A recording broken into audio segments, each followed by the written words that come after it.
لوگ ہم سے پوچھتے ہیں کہ رفع الیدین نہ کرنا کہاں سے ثابت ہے، تو اس سیریز کی آج آپ کے سامنے 5ویں دلیل رکھنے لگا ہوں۔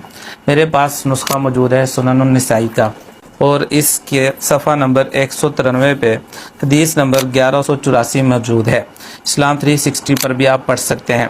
روایت یہ حضرت جابر بن سمرہ رضی اللہ تعالیٰ عنہ سے ہی مروی ہے۔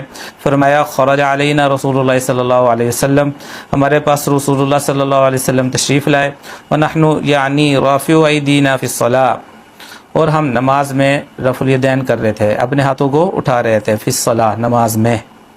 فقال ما بالهم رافعین ایدیہم فی الصلاۃ کأنها اذناب الخیل الشمس، اللہ کے نبی نے فرمایا تمہیں کیا ہو گیا نماز میں رفع الیدین کر رہے ہو جیسے شریر گھوڑوں کی دمیں ہوتی ہیں، یعنی شریر گھوڑوں کی دموں سے تشبیہ دی ہے، ناپسندیدگی کا اظہار فرمایا۔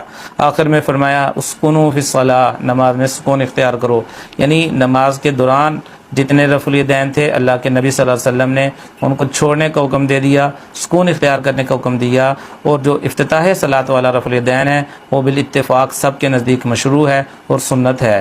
تو یہ روایت بھی کھلی ہوئی دلیل ہے اس بات پر کہ نماز میں رفع الیدین تکبیر اولیٰ کے علاوہ کسی مقام پر نہیں کرنا چاہیے۔